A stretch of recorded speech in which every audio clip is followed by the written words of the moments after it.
అన్నా అది నాకు హెల్తీ ఫుడ్ కావాలన్నా. అది అంటే ఇడ్లీ వడ చపాతి దోశ కాకుండా హెల్తీ ఫుడ్ కావాలి, కొద్దిగా వెరైటీగా ఉండాలన్నా. ఇక్కడ ఇన్ని ఐటమ్స్ ఉంటే ఇవి ఇవి నచ్చలేదా? వెరైటీగా కావాలా నాయన? ఎందుకు అలాగా?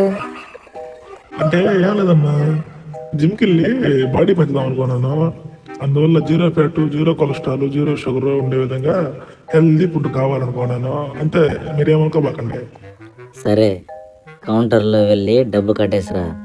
నువ్వు కోరిన విధంగా వెరైటీగానే చేయిస్తా. ఈ జఫాగాడికి ఇస్తాను చూడు కిస్కా, దెబ్బకి మైండ్ బ్లాక్ అయిపోవాలి. ఇదిగో బాబు, రెడీ. నీ కోసం తయారు చేసిన variety and healthy food, egg idli with తేనె. తీసుకో. ఇదేంటి, ఎగ్గుతో ఇడ్లీయా? మళ్ళీ దాన్ని తేనెతో తినాలా? అయ్యో, అనవసరంగా డబ్బులు కూడా పే చేసేసానే. ఎలా?